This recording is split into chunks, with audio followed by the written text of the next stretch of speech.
Hai semuanya, saya Anissa Kusuma dari channel Lembaran Cerita mengucapkan selamat menunaikan ibadah puasa bagi yang menjalankannya. Semoga di bulan yang penuh rahmat dan berkah ini kita diberi kesehatan dan juga keselamatan. Amin ya Rabbal Alamin. Di video kali ini saya akan membahas tentang kasus pembunuhan yang terjadi di Indonesia. Daripada kelamaan, yuk langsung kita bahas. Anita Rahmat atau yang lebih akrab disapa dengan Anita, berusia 19 tahun, merupakan seorang perempuan cantik yang tinggal bersama dengan keluarganya di sebuah rumah mewah di daerah Lenteng Agung, Jakarta Selatan. Untuk kesehariannya, ia disibukkan dengan kuliahnya di Universitas Indonesia, jurusan Ilmu Sosial dan Ilmu Politik. Di mata keluarganya, Anita dikenal sebagai seorang anak yang sangat humble, periang, pintar, serta pekerja keras. Hal ini juga diperkuat oleh beberapa teman kuliahnya yang mengatakan bahwa benar Anita merupakan sosok teman yang sangat baik dan memberikan aura positif kepada orang-orang di sekitarnya. Sebagai seorang anak muda, tentu saja tidak mau ketinggalan untuk mengikuti perkembangan teknologi yang semakin canggih. Ia kemudian berkenalan dengan seorang pria yang bernama Mulyadi Dwi Asmoro alias Acong melalui aplikasi chatting. Selain itu, Anita juga menjalin perkenalan dengan pria lain yang bernama Yohanes Martinus alias Dado. Diketahui Acong dan Dado ini ternyata teman dekat. Beredar kabar jika Acong ini jatuh cinta kepada Anita, namun cinta itu tidak berbalas alias bertepuk sebelah tangan. Namun ketiganya menjalin pertemanan cukup dekat satu sama lainnya, sehingga mereka pun seringkali bertemu untuk sekedar mengobrol-ngobrol ataupun jalan-jalan. Sedikit informasi mengenai profil dari pelaku dalam kasus ini. Mulyadi Dwi Asmoro atau yang lebih akrab disapa dengan Acong, berusia 24 tahun, merupakan seorang pria yang hanya lulusan SMA. Ketika lulus dari sekolahnya, ia tidak melanjutkan ke jenjang pendidikan selanjutnya. Namun diketahui Acong juga tidak memiliki pekerjaan. Sedangkan Yohanes Martinus atau yang lebih akrab disapa dengan Dado, berusia 21 tahun, juga memiliki background yang sama dengan Acong. Tidak memiliki aktivitas ataupun pekerjaan, membuat keduanya ini hanya menghabiskan waktunya untuk nongkrong-nongkrong yang tidak jelas. Hidup di kota besar tanpa memiliki penghasilan tetap tentu saja membuat hidup keduanya sangat berat, sehingga mereka pun rela melakukan apa saja demi mendapatkan pundi-pundi rupiah. Cerita berdarah ini bermula pada 23 Januari 2008, tepatnya di sebuah warung roti bakar yang berlokasi di Depok. Di sana terlihat Dado sedang menghabiskan waktunya untuk nongkrong bersama dengan sahabatnya yakni Acong. Di tengah kegiatan nongkrong-nongkrong tersebut, Dado yang saat itu tidak memiliki uang mengajak sahabatnya untuk melakukan pencurian. Niatan itu dikarenakan pada saat itu Dado memiliki hutang sebesar 2,5 juta rupiah untuk usaha sablon di seorang teman. Namun sayangnya usaha sablon yang dirintisnya itu tidak membuahkan dan bangkrut karena tidak laku, sehingga ia pun kebingungan untuk membayar hutang kepada temannya. Karena hutang tersebutlah, Dado kemudian berinisiatif untuk melakukan pencurian agar dapat membayar hutang yang melilitnya. Acong yang saat itu mendengarkan bujuk rayu dari Dado langsung menyetujui ajakan tersebut, dikarenakan dirinya juga tidak memiliki uang, sehingga ajakan tersebut menjadi angin segar yang cukup menjanjikan baginya. Karena keduanya sudah saling sepakat tanpa memikirkan apa akibat dari usulan itu, Dado dan Acong mulai mencari target sasaran siapa yang layak menjadi korban pertama mereka. Sampai pada akhirnya mereka berdua memutuskan untuk menjadikan Anita Rahmat sebagai target sasaran pencurian itu. Hal tersebut bukan tanpa alasan. Selain karena mereka bertiga memiliki hubungan pertemanan yang cukup dekat, Dado dan Acong beranggapan bahwa Anita memiliki harta benda yang menggiurkan untuk dijadikan target pencurian.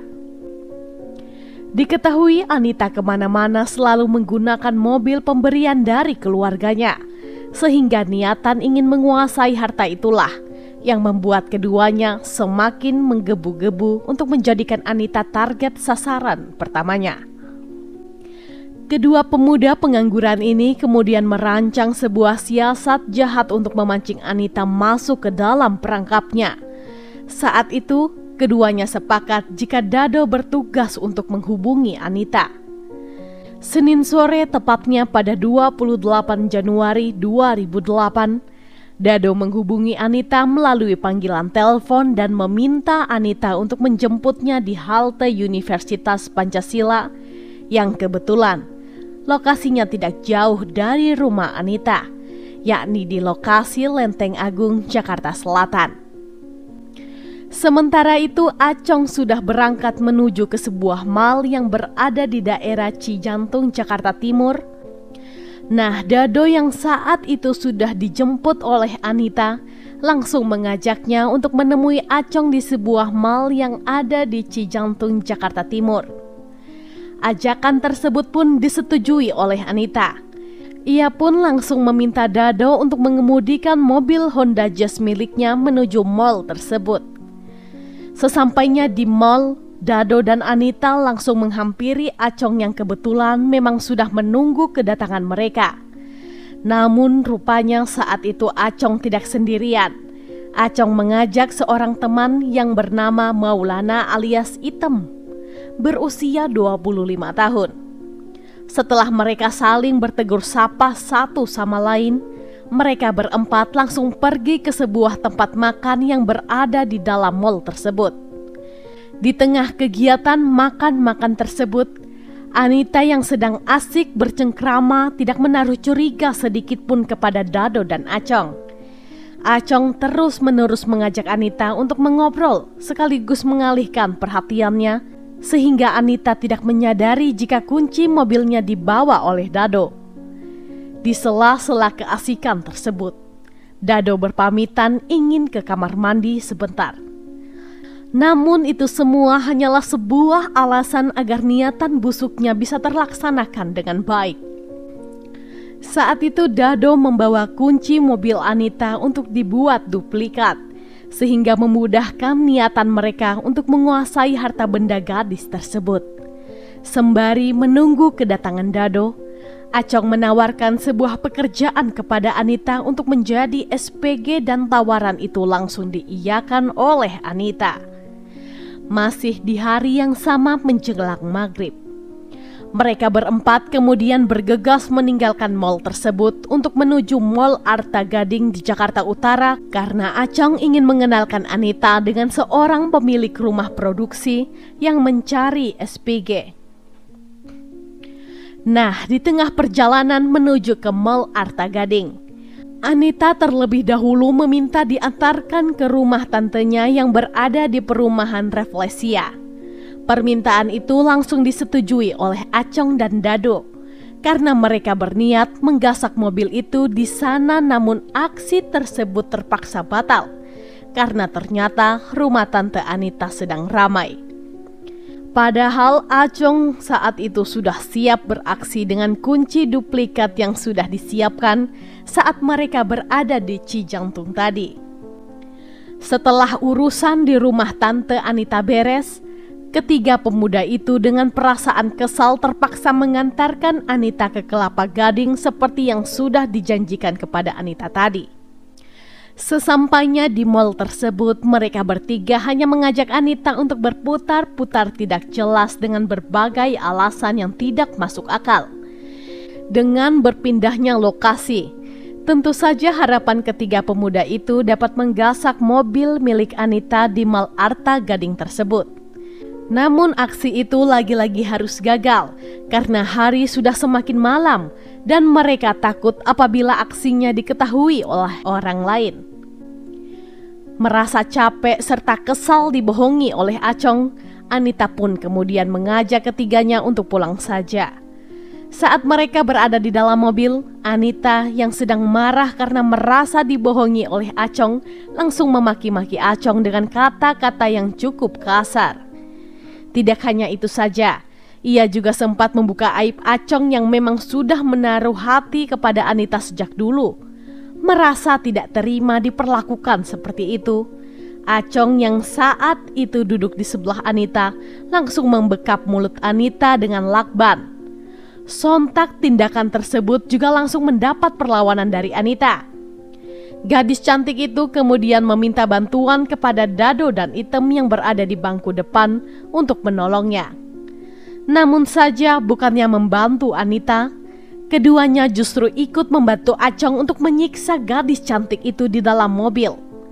Seperti orang-orang kesetanan, ketiganya kemudian langsung memukuli bagian kepala Anita, mencekik lehernya serta menggigit tangan gadis itu.